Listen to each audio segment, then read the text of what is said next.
मन्यो वज्रनन्वामावृतनावृत्तो नरोध्यादयस्वाहा आदिप्रतिरक्षणरूपा स्वाहा अग्रिवमन्यद्विशिरस एकोपभूनां समन्वितविदोषन्ति अवरत पराजितापनिर्यन्तां स्वाहा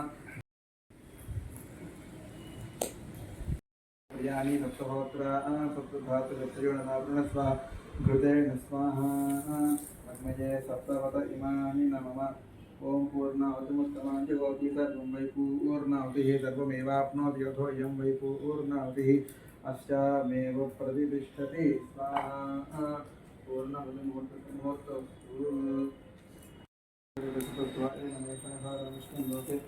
इन्नमानपतिष्ठित आज्यं जगति देवा आज्यन्ते देवा सौखारते देवा पुरे देवा वन्दे देवा अमरैव देवायते नमः हर नमः पार्वतीपतये हर हर महादेव हर गोविन्द गोविन्द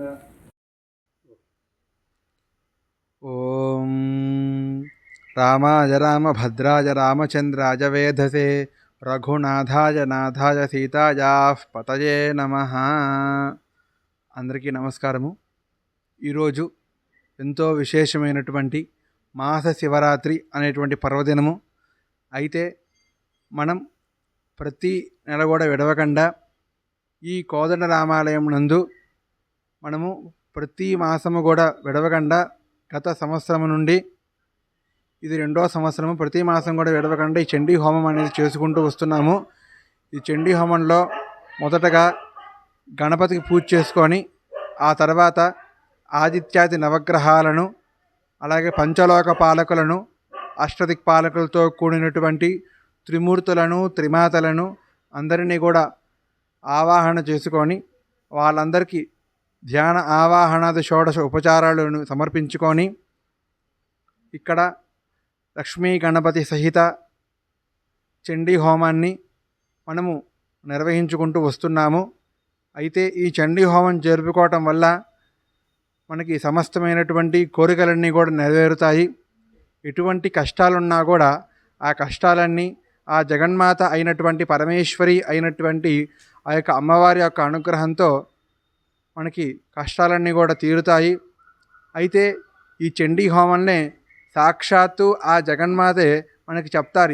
ఈ హోమం చేసుకోవటం వల్ల కలిగేటటువంటి ప్రయోజనాలన్నీ కూడా సాక్షాత్ అమ్మవారి చండీ హోమంలో చివరి అధ్యాయంలో చెప్తారు. కాబట్టి అంతటి మహిమాన్వితమైనటువంటి హోమాన్ని మనమందరం కూడా విశ్వశాంతి కోసం ఈ దేశంలో ఉన్నటువంటి హైందవులందరికీ కూడా మంచి జరగాలి, విశ్వమంతా కూడా ఎంతో పచ్చదనంగా అమ్మవారి అనుగ్రహంతో ఉండాలనేటువంటి భావనతో ఈ యొక్క హోమాన్ని నిర్వహించుకుంటూ వచ్చాము. అయితే ఈ మాసం తర్వాత వచ్చేటటువంటి మాసము భాద్రపద మాసము. ఈ భాద్రపద మాసంలో భాద్రపద మాసం అనగానే అందరికీ గుర్తుకొచ్చేది ఏమిటయ్యా అంటే గణపతి నవరాత్రులు, వినాయక చవితి. వినాయక చవితి అనగానే గణపతి యొక్క ఆరాధన అనేది 9 రోజుల పాటు జరుగుతుంది. అయితే లౌకికంగా కనుక మనం చూసినట్టయితే నవరాత్రి అనేటువంటి పేరుతో గణపతికి ఆరాధన ఉత్సవాలన్నీ కూడా జరుగుతూ ఉంటాయి. ఆ తర్వాత శాస్త్రీయంగా చూసుకుంటే ఈ 9 రోజుల పాటు గణపతిని ఆరాధించడం ద్వారా సాక్షాత్తు పరమాత్మ స్వరూపమైనటువంటి ఆ యొక్క వక్రతుండు గణపతి యొక్క అనుగ్రహం అనేది ప్రతి ఒక్క మనుష్యుని మీద ఉండి వారు ఉన్నటువంటి రంగంలో నిర్విఘ్నత అనేది పొందుతూ వారు ఉన్నటువంటి ఈ యొక్క సమాజంలో గణపతి యొక్క అనుగ్రహంతో కోరిన కోరికలన్నీ తీర్చుకుంటూ ఉండటం అనేటువంటిది ఆనవాయితీగా ఎప్పటి నుంచో మన యొక్క భారతదేశంలో వస్తూ ఉన్నది. ఆ గణనాథుణ్ణి ఇంకొన్ని రోజుల్లో మనము మండపాలతో పిలుచుకొని మనకి తోచినట్టుగా ధ్యాన ఆవాహనాది ఉపచారాలతో అనేక రకమైనటువంటి భక్ష్యభోజ్యాలతో గణపతికి నైవేద్యాలు ఉపచారాలన్నీ కూడా చేసుకుంటూ ప్రతి సంవత్సరంలాగే ఈ సంవత్సరం కూడా ఆ యొక్క గణపతి యొక్క అనుగ్రహం మన యొక్క భారతదేశం మీదే కాకుండా ప్రపంచమంతటి మీద అందరి మీద ఉండాలని కోరుకుంటూ హరి ఓం.